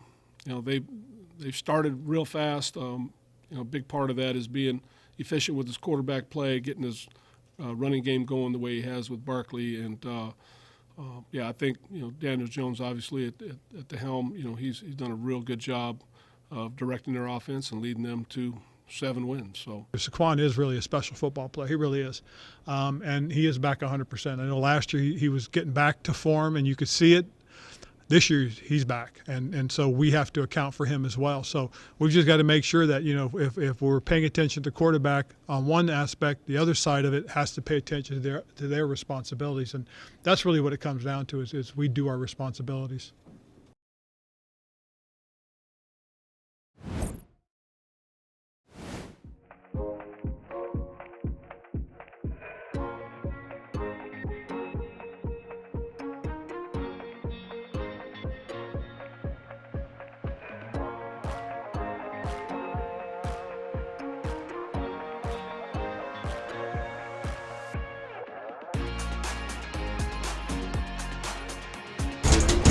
And we are presented by Victory Van Moving and Storage, delivering excellent services for 75 years and a proud partner of the Washington Commanders. Joining me now is a running back from the NFL, 10 seasons. He played 8 of them with Washington, finished up 2 with Oakland. Rock Cartwright with us, and a very happy birthday to you, sir. Thank you very much. Thanks for having me. We got to celebrate yesterday as Rock joins us for another year on this earth. Glad to have you, sir. I'm glad to be here. So today's game, going up against the New York Giants, let me ask you, one of the things that Washington has found success is the running of Brian Robinson Jr. and Antonio Gibson. They're one of, I think, 5 teams in the NFL that has 2 running backs that have at least 450 rushing yards. What have you seen out of the production from the 2 of them that has this offense going? Consistency for both of them. I think Brian does a great job of running the ball, catching the ball out the backfield, and so does Antonio. So with those guys being able to do that, it opens up so much more for Heineke, and if he needs an outlet, they're there for him. So just keep running the football, keep doing what they're doing. I think we'll be okay. What have you seen about how offensive coordinator Scott Turner decides to use them? Because it's not as easy to guess, depending on which back is in, what they're going to do. A lot of times you might have a back, they go in, they go, okay, this is going to be a run. You have another back that might be somebody you can pass it with, but they can disguise it with both of these guys. Yeah, he does a great job. He does a great job with both of them, and then he gets Curtis Samuel involved as well, doing the jet sweep and things like that. So he's mixing it up. He's being very versatile, and he's giving those guys a chance to be successful, and he's giving them a chance to go out and make plays and react, because when you can just go out there and play football and not do a lot of thinking, and you know exactly what you got going on, if you're in on a specific play, he's allowing them to do that, and it's working out great for us. So hopefully we can keep it up. Brian Robinson had his first career 100 rushing yard game last week. He even says that he doesn't quite feel like he wants to or would, still kind of coming back from the way his season kind of started and everything. But you see that confidence really growing with him. And then you also see he had his first receiving touchdown as well to be able to get into the passing game. How great can he be when he does get to the point where he says, I'm at the best and top of my game? I think the sky's the limit for him. I think he just has to keep working hard like he does, keep running physical, keep catching the ball out the backfield, making people miss, running over guys like he did to score his first receiving touchdown last week. So I think he just got to keep doing what he's doing. He has, like I said, the ceiling is his ceiling is super high. So I hope he keeps grinding the way he does and gets what he wants out of it. How much do you need to worry about what the run game can or cannot do against a team that gives up on average about 140 a game here today? I just think we got to stay to our bread and butter. Keep doing what we're doing. Let Heineke manage the game like he does, putting the ball in the right people's hands, let Terry do his thing, and just keep those guys involved, and I think we'll be where we want to be at the end of the day. You know, a lot of the ways that they've been able to run the ball is dependent on the offensive line and how they've been able to make some adjustments. And we've seen Turner put in some tight ends as well and kind of going a little bit bigger to kind of help potentially against a pass rush. The Giants have some guys that can come at you. How much does it, what have you seen, I guess, from the line, the tight end play, and how he's able to kind of like assist them in those moments? Just consistency. Yeah. That's what it comes down to, being consistent, knowing your assignment, knowing the things that you need to do, and be there for your team and be there for each other. And that's what I think they're doing right now. They're playing as one unit, and they're very consistent. And I think with everything, confidence is everything. And confidence is like a stain you can't wipe off. Right now they got a lot of confidence. So I just hope they can continue to build on top of that and go out and play football like they've been doing. They've been having 13 takeaways so far. What is going to be the challenge in trying to force Daniel Jones to make some mistakes today? Don't try to do too much. Just be where you're supposed to be when you're supposed to be there, and then he'll throw the ball to you. So I think our guys just play defense and don't try to do too much and just stay within themselves. They'll get a couple turnovers today. A lot of times we want to call it luck. They say, no, it's not luck. They work at it. They hustle at it. They in practice, making sure they can try and take the ball away. Rock Cartwright, thanks so much for joining us. I'm going to be going up to the booth. Bram Weinstein will be bringing you the next segment, which is a conversation with Brian Robinson Jr. You will be hearing that next. You're watching Command Center Game Day Live on the Washington Commanders YouTube and social media platforms, and this is the Washington Commanders Football Radio Network.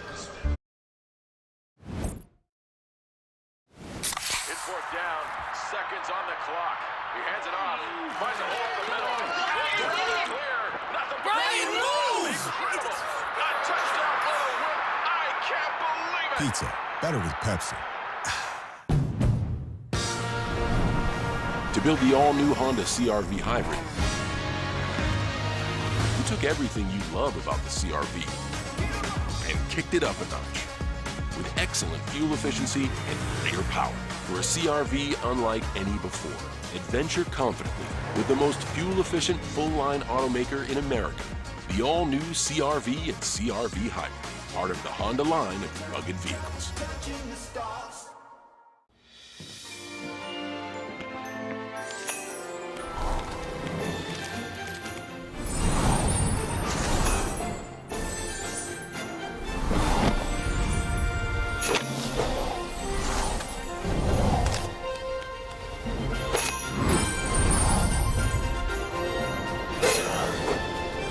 Holiday scratch-offs from the Maryland Lottery. Must have left them in the car. They're sure to make spirits bright. Washington Commanders football is back, and so is our BOGO. On game day, buy one large pizza and get a second large pizza for free. Order online or download the app today. Paisanos, official pizza partner of the Washington Commanders. You look at the young guys, man, the growth of Derek Forrest, Defoe, St. Juice, Cam, another young guy only in his third year. What's it like just seeing those guys develop and play at the level that they're playing at? Yeah, I love it, honestly. I know me and Bobby, we always joke about, I remember being my second year, and I'm looking at the older guys. They doing all these long stretch routines. And I'm looking at them like, man, like, oh, oldest I don't know what. And like now I got them looking at me the same way. But I think the biggest thing is just like the confidence they coming out with. You know what I mean? Like, I know Juice, anytime we see him hit that celebration, I love it. You know what I mean? Because he locked in. He's confident in what he does. And we just try to get him to play to his strengths, and that's something I think he's been doing this year. And even Defoe getting around the ball. And we stay on Defoe, just his energy. The way he plays, the way he runs around the field is contagious. And he a hit, too. Yeah. I know my oldest brother, he texted me I think yesterday, talking about Defoe, just like how he you can feel it. He see it. You know what I mean? You can feel it, you can see it. And, you know, me as corner outside looking in, seeing him run around the field, I want to hit something too now. You know what I mean? And just that contagious energy that he brings on the field, you know what I mean? I think the biggest thing is just the confidence.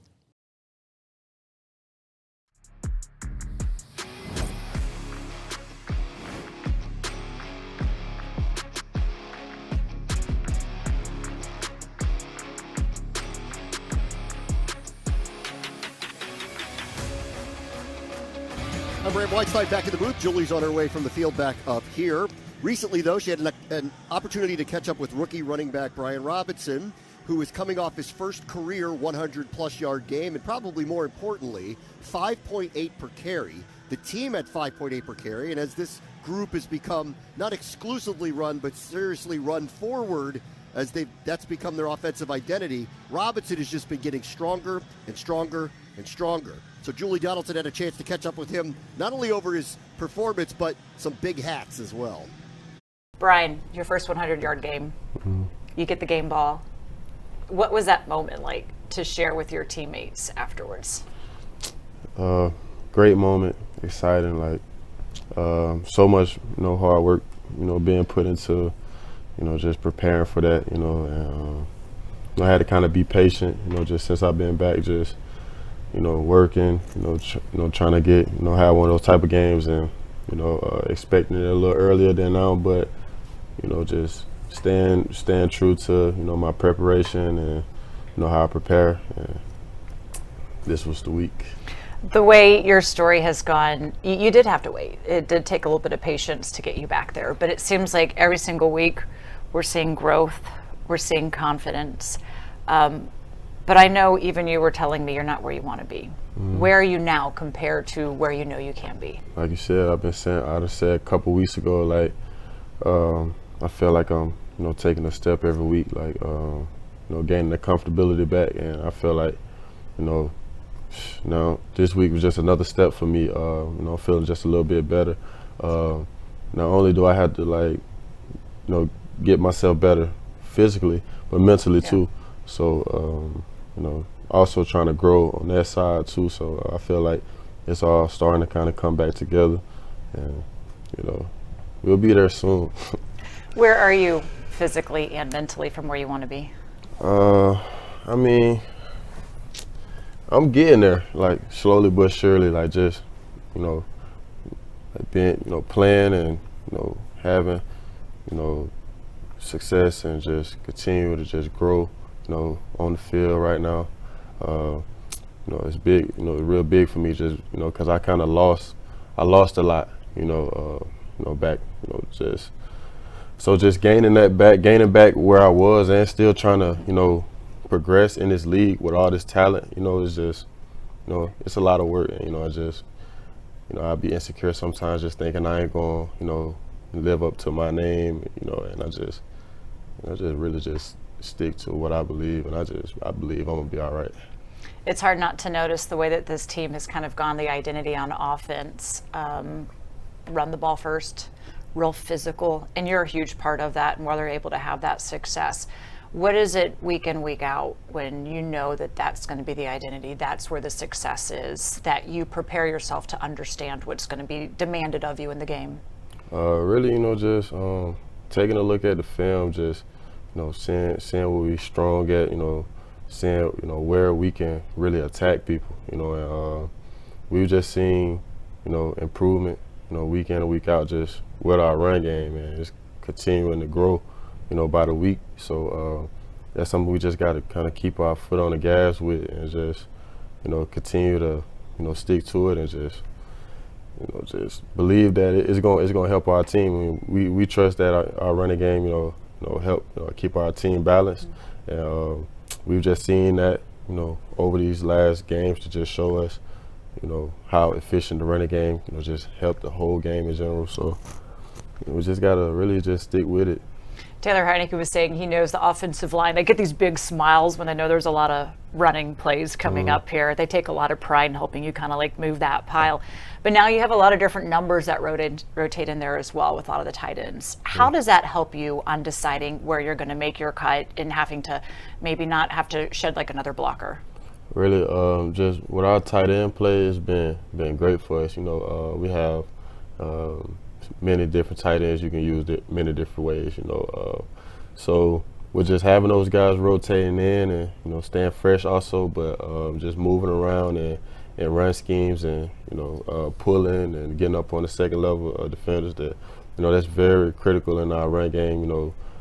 They play a very valuable part of that. So I think our tight end play is very important for us moving forward. And when it comes to it, typically we think of you as like this very physical, like kind of between the tackles guy. But in Alabama, you were also relied upon in the receiving game as well and using your hands. So you got your first receiving touchdown.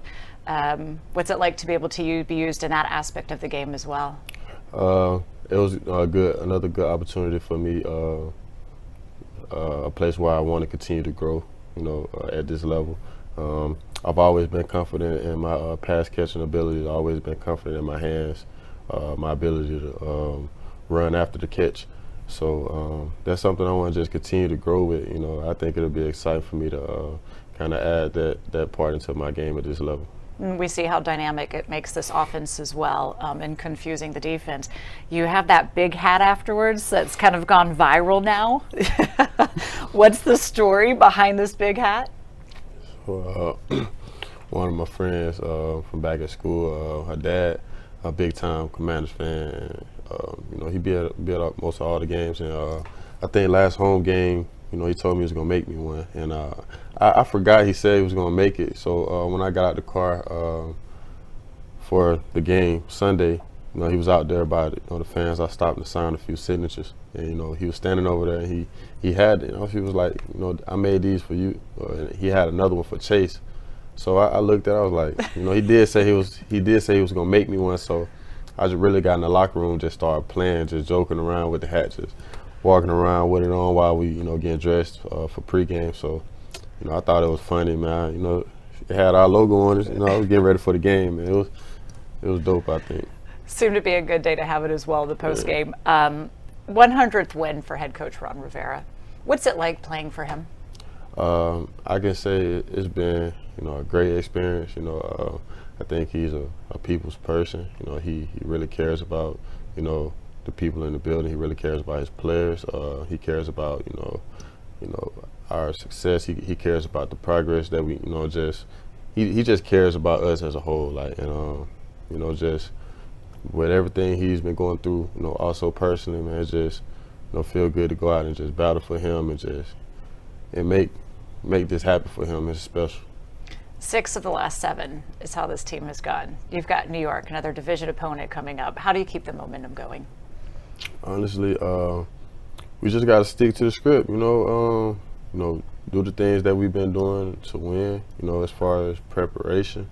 We got to keep preparing like we're going to go win football games. And I think as long as everybody keep that same focus up, we can step on the field with anybody and compete. Check. We'll see what Brian Robinson has in store today for a follow-up to his very first 100-yard rushing game. We are brought to you by Window Nation. Buy 2 windows, get 2 free, and pay nothing until 2025. Visit windownation.com. To all who have been joining us on our social media platforms, we thank you. And make sure you come back after the game on our YouTube channel for Fred Smoot and Scott Jackson for reaction to today's game. We sign off, though, but we're going to keep on going on Big 100. Kickoff is nearing here at MetLife Stadium for this massive December NFC matchup. You're listening to Washington Commanders football. I'm going to tell y'all one thing. As a matter of fact, I'm going to challenge y'all for one game. For one game. Let's see what kind of team we can be when offense, defense, and special teams come out with the hair on fire. One game. And you can do anything once. Remember this. When we're not together, we fall, but united, ain't no one getting in our way. We came a long way from where we started and where we are now. And ain't nobody satisfied. For one game, put the team first. See what we can really do. See what happens when we stomp them out from day one, from the first play. They ain't even make it in the game. Let's see how good we can be. Let's put the world on notice who the fuck we are. They don't know yet, but I know. And when we really put this together, the fear. And I'm not talking about that fear they get on Sunday. That fear when they turn on that from the last Sunday on Monday. They're like, I don't want to play this. Coach, I'm hurt. I can't play, coach. Hey, coach, I'm sick. I don't want to play. Bring that up. Dominate on 3. 1, 2, 3. Dominate.